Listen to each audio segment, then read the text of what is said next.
श्रीमद् भगवत गीता के तीसरे अध्याय का महत्व इस प्रकार है। श्री भगवान कहते हैं, हे प्रिय, जन स्थान में एक जड़ नामक ब्राह्मण था और जो कौशिक वंश में उत्पन्न हुआ था। उसने अपना जातीय धर्म छोड़कर बनिए की वृत्ति में मन लगाया। उसे पराई स्त्रियों के साथ व्यभिचार करने का व्यसन पड़ गया था। वह सदा जुआ खेलता, शराब पीता और शिकार खेलकर जीवों की हिंसा किया करता था। इसी प्रकार उसका समय बीतता था। धन नष्ट हो जाने पर वह व्यापार के लिए बहुत दूर उत्तर दिशा में चला गया। वहाँ से धन कमाकर घर की ओर लौटा। बहुत दूर तक का रास्ता उसने तय कर लिया था। एक दिन सूर्यास्त हो जाने पर जब 10 दिशाओं में अंधकार फैल गया, तब एक वृक्ष के नीचे उसे लुटेरों ने धर दबाया और शीघ्र ही उसके प्राण ले लिए। उसने धर्म का लोप हो गया था, इसलिए वह बड़ा भयानक प्रेत हुआ। उसका पुत्र बड़ा धर्मात्मा और वेदों का विद्वान था। उसने अब तक पिता के लौट आने की राह देखी। जब वे नहीं आए तब उनका पता लगाने के लिए वह स्वयं ही घर छोड़कर चल दिया। वह प्रतिदिन खोज करता, मगर राहगीरों से पूछने पर भी उसे उनका कुछ समाचार नहीं मिलता था।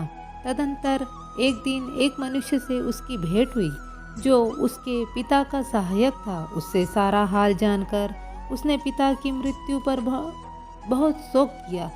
वह बहुत ही बुद्धिमान था। बहुत कुछ सोच विचार कर पिता का पारलौकिक कर्म करने की इच्छा से आवश्यक सामग्री साथ उसने काशी जाने का विचार किया।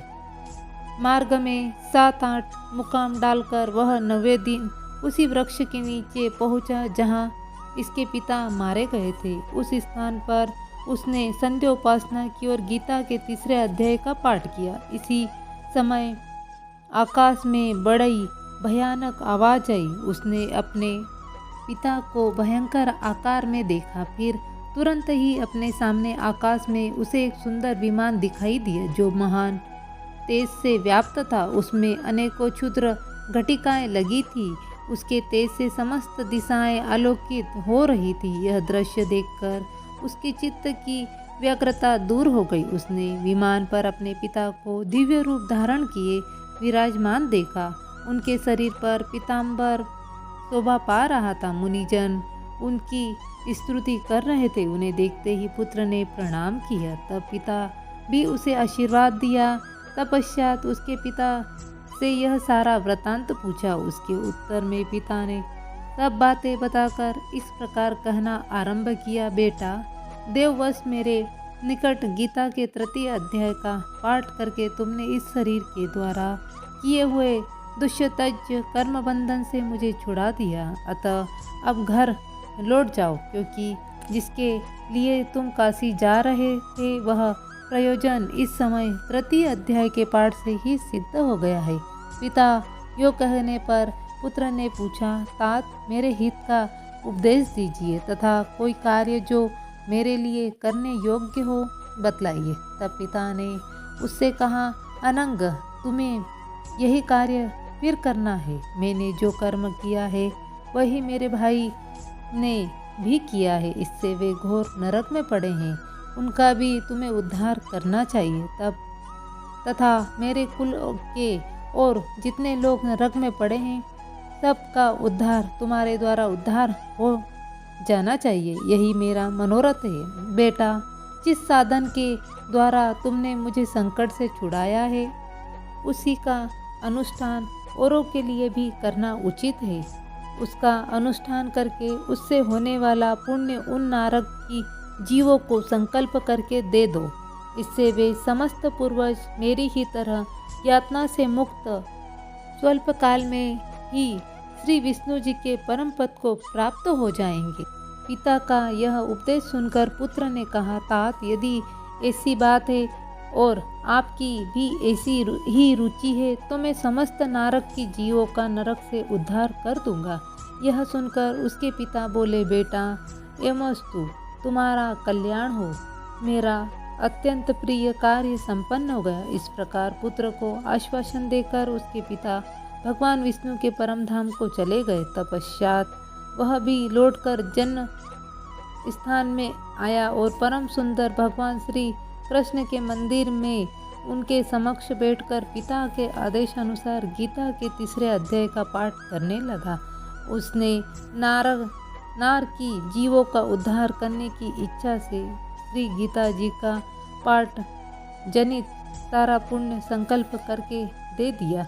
इसी बीच में भगवान विष्णु के दूत यातना भोगने वाले नारक की जीवों को छुड़ाने के लिए यमराज के पास गए। यमराज ने नाना प्रकार के सत्कारों से उनका पूजन किया और कुशल पूछी। वे बोले, धर्मराज, हम लोगों के लिए सब और आनंद ही आनंद है। इस प्रकार सत्कार करके पितृलोक के सम्राट परम बुद्धिमान यम ने विष्णु दूतों से यमलोक में आने का कारण पूछा। तब विष्णु दूतों ने कहा, यमराज, शेष शैया पर शयन करने वाले भगवान विष्णु ने हम लोगों को आपके पास कुछ संदेश देने के लिए भेजा है। भगवान हम लोगों के मुख से आपकी कुशल पूछते हैं और यह आज्ञा देते हैं कि आप नरक में पड़े हुए समस्त प्राणियों को छोड़ दें।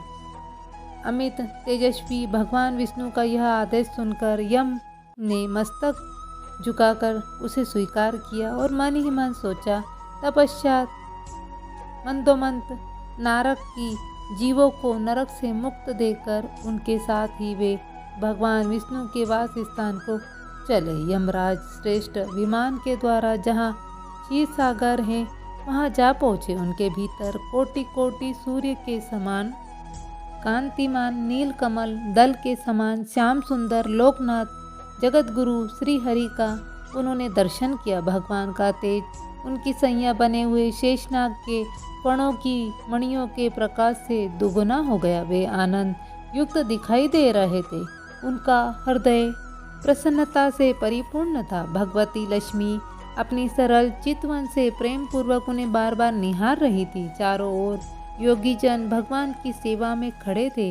उन योगियों की आंखों के तारे ध्यानस्थ होने के कारण निश्चल प्रतीत होते थे। देवराज इंद्र अपने विरोधियों को परास्त करने के लिए उद्देश्य से भगवान की स्तुति कर रहे थे। ब्रह्मा जी के मुख से निकले हुए वेदांत वाक्य मूर्तिवान होकर भगवान के गुणों का गान कर रहे हैं। भगवान पूर्णतः संतुष्ट होने के साथ ही समस्त योनियों की ओर से उदासीन प्रतीत होते हैं। जीवों में से जिन्होंने योग साधना के द्वारा अधिक पुण्य संचय किया था उन सबको एक ही साथ वे कृपाल दृष्टि से निहार रहे थे। भगवान अपने स्वरूप भूत अखिल चराचर जगत को आनंद पूर्ण दृष्टि से अमोदित कर रहे थे।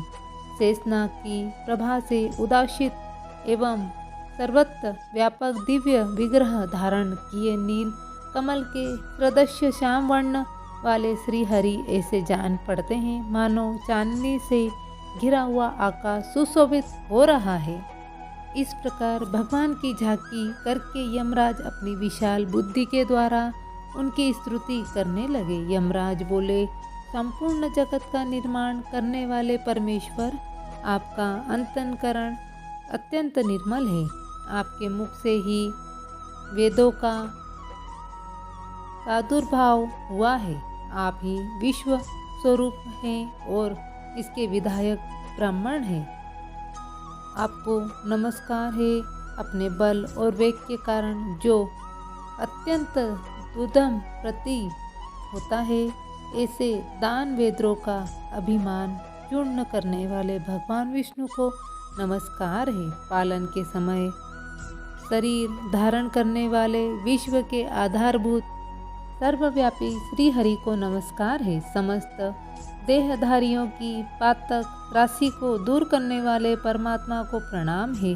जिनके ललाट पर वर्ती नेत्र के तनिक सा खुलने वाले पर ही आग की लपटें निकलने लगती है, उन रुद्र रूपधारी आप परमेश्वर को नमस्कार है। आप संपूर्ण विश्व के गुरु आत्मा और महेश्वर है। अतः समस्त वैष्णवजनों को संकट से मुक्त करने पर उन पर अनुग्रह करते हैं। आप माया से विस्तार को प्राप्त हुए अखिल विश्व व्याप्त होकर भी कभी माया अथवा उससे उत्पन्न होने वाले गुणों से मोहित नहीं होते।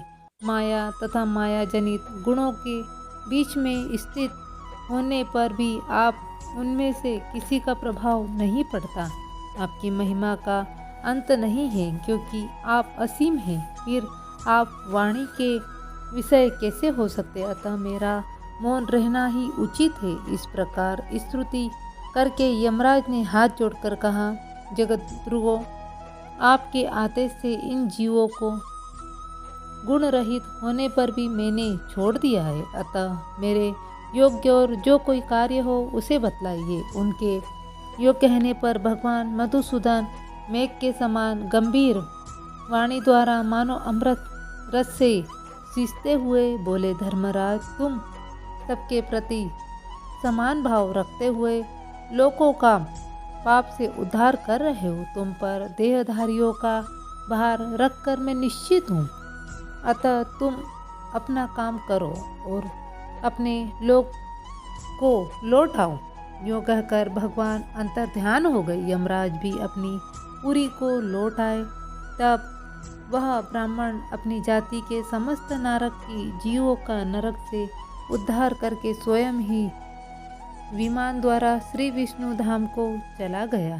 तीसरा अध्याय समाप्त।